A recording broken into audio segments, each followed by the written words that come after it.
Federation COSATU, the National Union of Metal Workers, is preparing for a special congress in December. Numsa is also in the process to launch its Research and Policy Institute. Now, for more on the story, we're joined by the National Treasurer of Numsa, Phumzi Makungo. Phumzi, good morning to you. Good morning. Let's start off. What is the main aim of the Research and Policy Institute?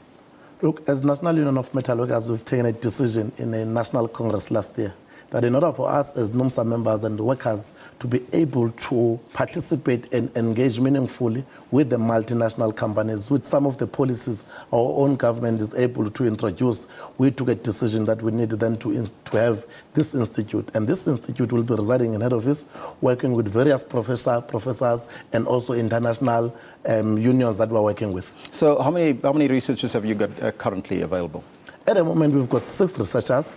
And currently also we've got external researchers who are working with Professor Chris Malikane, Patrick Bond and others who are residing in South Africa. But currently we're also working with the Australians and Canadians. Yeah, but what will be the primary role of the Institute?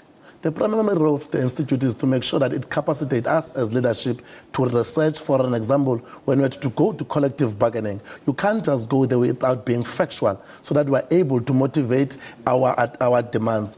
Example, we coming from a situation where there was an NDP document. It was the very same research department that sit down critically with us and analyze and punch holes on the challenges and the weaknesses that may affect us as an organization. In January, we went for an electricity campaign. It was that institution that makes sure that all the regions in South Africa are investigated up until to the level of the metros so that we're able to articulate our position and motivate our demands. Are you then suggesting that the leadership was not empowered enough before in order to make sure that they know some of the policies or what?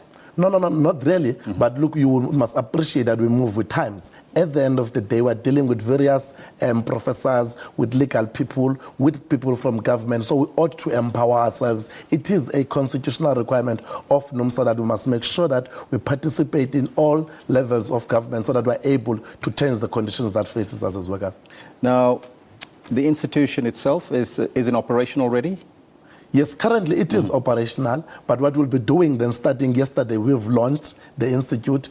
This today up until Wednesday, we'll be having speakers from around the world, where we'll be setting up a board of directors, include some of the professors in the country and outside. But at the moment, it is operational. Will you empower other unions as well, or is it just for Numsa members? No, we are not selfish.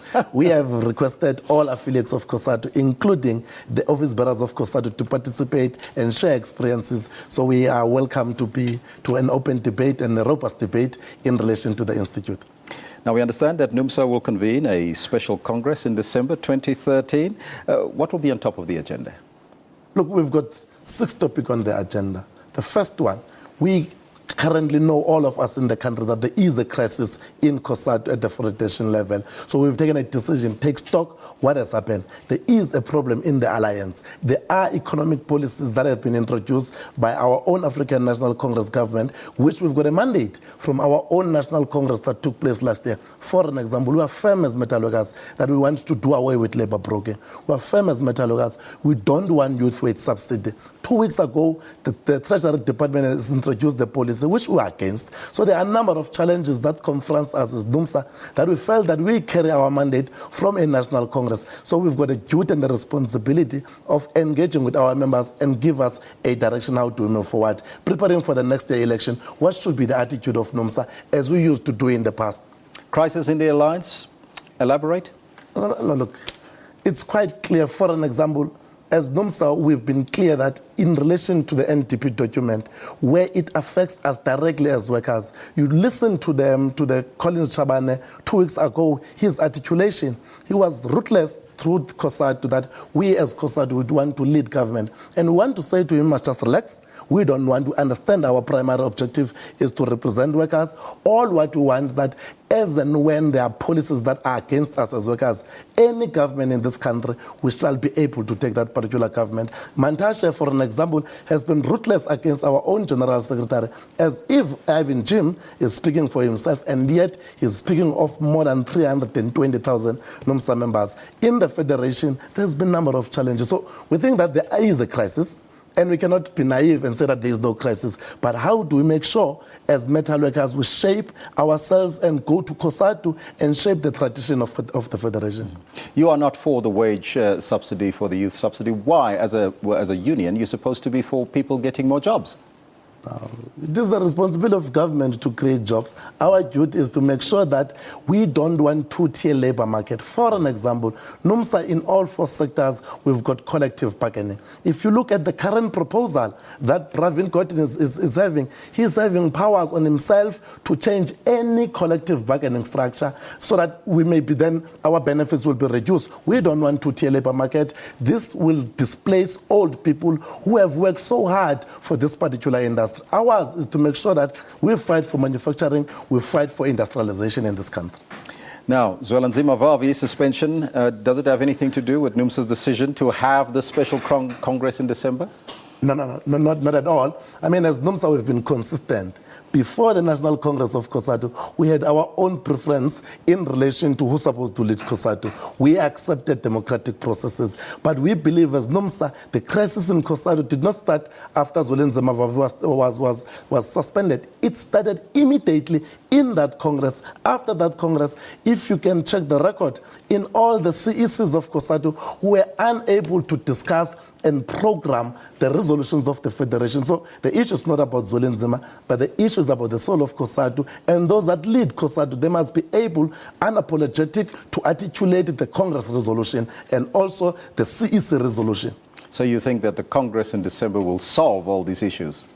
Numsa is preparing for its how we should shape ourselves going to the COSATU Congress. And look, we've been doing that. We have our own policy document. We've launched our own policy document as National Office Bearers. So we are ready for any engagement with any affiliate in the Federation.